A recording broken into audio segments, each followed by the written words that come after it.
in the last class, I told that the energy of an electron in the nth shell is given by minus 21.8 into 10 to the power minus 18 by n square. Let me correct that. Correction to hold that instead of 10 to the power minus 18, it is 10 to the power minus 19. 21.8 into 10 to the power minus 19 by n square joule. This is the energy of an electron in the nth shell in terms of joule. Okay, 18 or 19 ko ilo.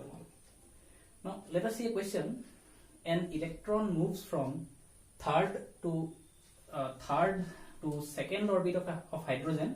Calculate the wavelength of light emitted. So eta electron hydrogen or third orbit or second orbit ole goise mane energy to komi goise. That means that excess energy is removed as electromagnetic radiation. So you are asked to find out what is the wavelength of the electromagnetic radiation that is emitted. So please do this as homework. And how will you do it? First, you calculate the energy difference between the two levels. So you can either do it by using delta E equals to h nu. So delta is the energy difference, and h nu is the, from Planck's law, h nu equals to c by lambda, and from c by lambda you can calculate lambda. Or you can either use this, the Rydberg equation, 1 by lambda equals to rh, 1 by n1 square minus 1 by n2 square centimeter inverse. So here rh you have to use 109,677 centimeter inverse. Okay, so here para jetu lambda pam tar reciprocal 1 by lambda pam tar reciprocal lole moi lambda pam, which will come in centimeter units. Hey lambda to centimeter units of ulabo.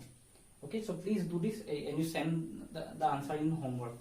Now this question can be again asked in a different way.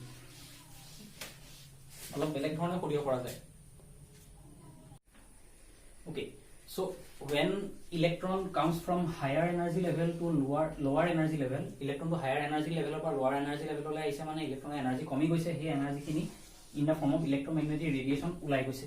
Okay, so this is the first thing. Now you can be asked to find out what is the value of this lambda, or a question to aru eta way khuribo pora jay.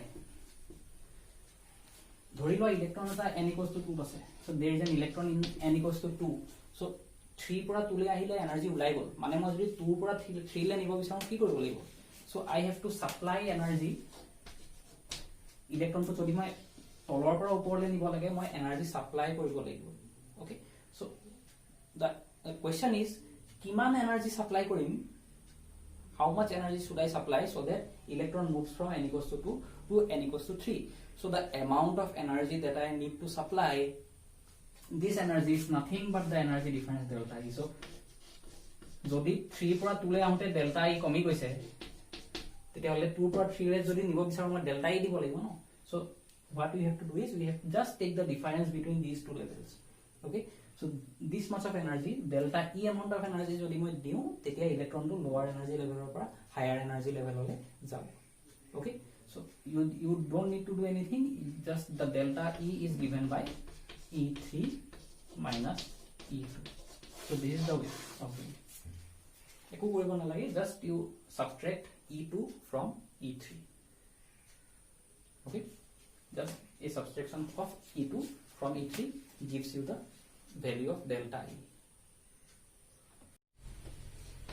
Now one more question that is usually asked in exams is to find the number of lines when an electron goes from a higher level to a lower level.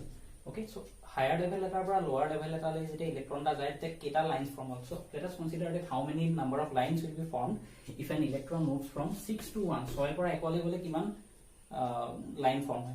Okay, so 6 pora 1 le direct 6 pora 1 le direct gusi jaba pare edal line, 6 pora 5 le gol dudal line, 5 pora 4 le 3 dal, either सीधा गुसी जाबा पारे नाइबा डिसकंटिन्यूअसली हो पारे. So 6 to 5, 5 to 4, 4 to 3, 3 to 2, 2 to 1, and 3, 3 to 2, 2 to 1, 6 to 4, 4 to 3, 3 to 2, 2 to 1. Okay, तो किमान दल line हो total 1 2 3 4 5 6 7 8 9 10 11 12 13. Okay, and 2 more lines will be there, 6 to 2 and 2 to 1. So total 15 lines can be there. So either 6 or 1 directly gusi jale naiba 6 ৰ পৰা 5 লৈ আহিলে 5 ৰ পৰা 4 4 ৰ পৰা 3 3 ৰ পৰা 2 2 ৰ পৰা 1 or 6 ৰ পৰা 6 ৰ পৰা 4 4 ৰ পৰা 3 3 ৰ পৰা 2 2 ৰ পৰা 1 or 6 ৰ পৰা 2 2 ৰ পৰা 1. So in this way number of possibilities can be there. Now how to find the number of lines? So if an electron moves from n2 to n1, so where n2 is greater than n1, jodi electron eta n2 পৰা n1 le jay, where n2 is greater than n1, then the number of lines that is generated is sigma n2 minus n1. This is the number of lines. In this way we find the number of lines. So if an electron moves from 6 to 1, then sigma 6 minus 1 equals to sigma 5. So what is sigma 5? It is nothing but 5 or 5 plus 4 plus 3 plus 2 plus 1. So how many lines? 15 lines. So 15 is on 1, 2, 3, 4, 5, 6, 7, 8, 9, 10, 11, 12, 13, 14, 15. So 15 lines. Jodi 6 or 1 ahe, moi do wavelength 8 lambda 1, lambda 2. Number of wavelengths can be lost. So jodi moi eneke photographic plate ekhon diu, I will get 15 lines. Moi 15 ta line pam. So 15 lines will be obtained in this case.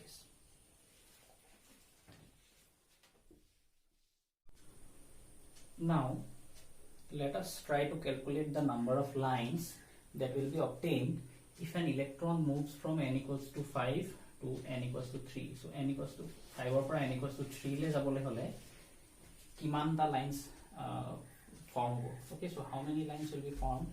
So if a electron moves from n equals to 5 to n equals to 3.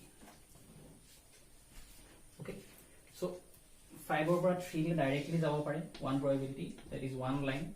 5 over 4 le jabo pare, that is 4 over 3 le jabo pare. So total 3 lines can be obtained. So how can we find the number of lines calculating mathematically?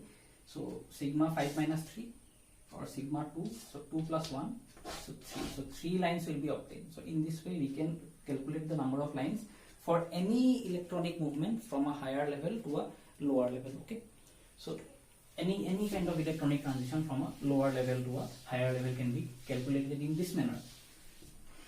So for example, again question number 5. So if I try to find out for n2 equals to 6, n1 equals to 3, so it will be sigma 6 minus 3, it will be sigma 3 equals to 3 plus 2 plus 1. So from 6 to 3, total 3 lines will be obtained.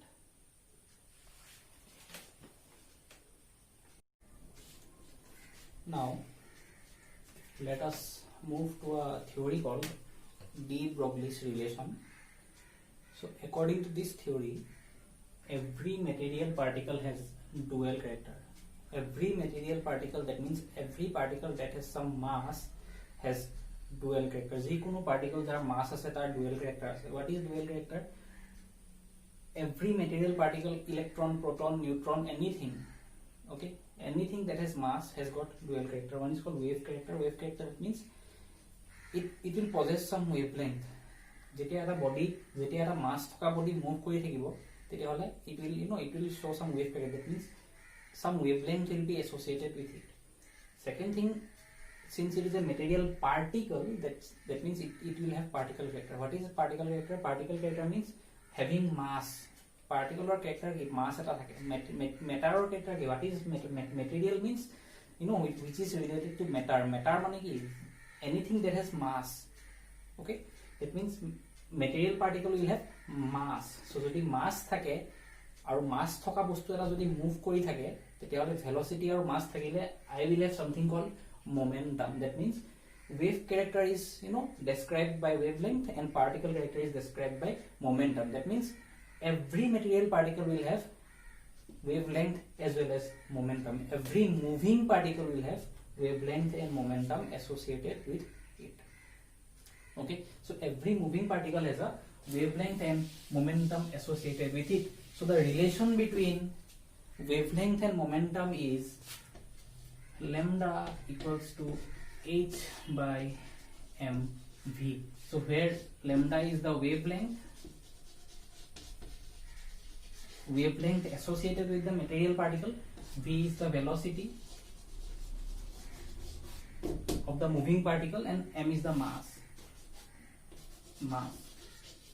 Okay, now this is the relation that that relates wave character with particle character. So what is wave character? This is wavelength is a wave character and particle character is m into v. Mass into velocity is momentum. So I can also write it like h by p. So lambda equals to h by p. So where p is mv, which is the momentum. So p is the momentum. So we have related wave character and particle character from de Broglie's equation. Now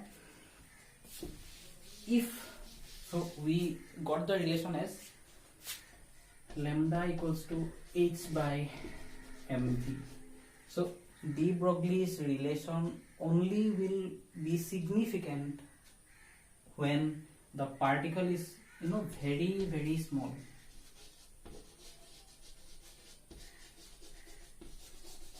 De Broglie's relation to তেতিয়াহে খাপ খাব যেতিয়া যেটো particular কারণে আমি wavelength আর momentum relate কৰি আছো হে পার্টিকলটো যদি এক্সট্রিমলি স্মল হয় তেতিয়াহে de Broglie's রিলেশনটো আমি ইউজ কৰিব পাৰিম otherwise de Broglie's equation can't be used for particles.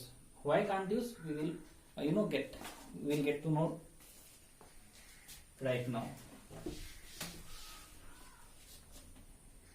So question number 6,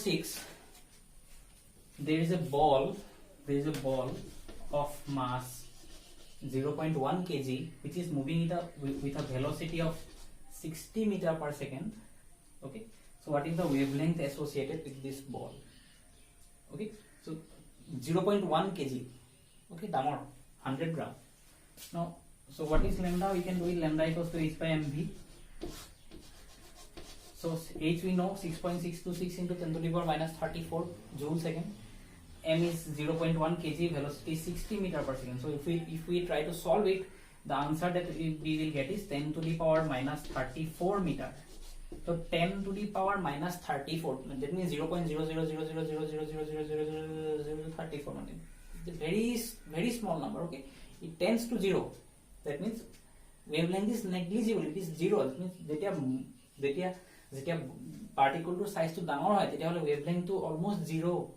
That means de Broglie's relation is not applicable for large particles. That now we will try to find the de Broglie's wavelength for a very small particle like electron.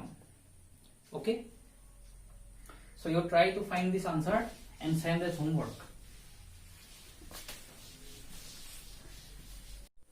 Now question number 7, for an electron moving with the same velocity, find lambda. So earlier there was a ball of weight 0.1 kg which is replaced by an electron moving with the same velocity. I told that when the particle size is very large, then the de Broglie's relation is not applicable. That means for a large particle, the de Broglie's wavelength that we calculate comes out to be very close to 0. But if we have a microscopic particle such as electron, and if we try to calculate the de Broglie wavelength for the electron, then the case is a bit different. Now so for electron moving with the same velocity, that is 60 meter per second, the mass of the electron is 9.11 into 10 to the power minus 31 kg. So if we calculate lambda equals to h by mv, so 6.626 into 10 to the power minus 34 joule second by mass is 9.11 into 10 to the power minus 31 kg into 60 meter per second. So if we try to calculate this thing, we get this as 10 to the power minus 5 meter, or which is equals to 10 to the power 5 Armstrong. So this is this is a significant value of wavelength. This is not zeros or not. 10 to the power 5 angstrom means that is a length of that is a length more than 1 micron or 1 micrometer ke besi. Okay, so this is not 0. That means the wavelength of a microscopic particle is not negligible. That means electron has mass and electron has wave character. Electron to massu thake aru electron or massu thake he karone ami ইলেক্ট্ৰনৰ কাৰণে ইলেক্ট্ৰনৰ মাছও থাকে আৰু মাছটো ইমানেই কম so that the de Broglie's equation is not negligible. Okay, that is why we tell that electrons have wave as well as particle character. Electron or wave character, particle character দুইটা থাকে এখানে আমি কম এনেকে. Okay, now so this is 10 to the power 5 angstrom for electron, the de Broglie's wavelength. So in the 8th question, the kinetic energy of an electron is 3 into 10 to the power minus 25 joule. What is the wavelength? Okay, so electron ka kinetic energy to dia ase, wavelength to liya hoise. So the relation between wavelength and momentum is lambda equals to h by p, and the relation between momentum and kinetic energy is p equals to root over 2m ke. So if we substitute the value of ke here, we will get the momentum, and from the momentum, or we can do it directly, h by p equals to h by root over 2m ke. If we substitute the value of ke here, the mass of the electron is already known, 9.11 into 10 to the power minus 31 kg. H is 6.626 into 10 to the power minus 34 joule second, and from this relation we can easily calculate the wavelength. Please do this question and submit as homework.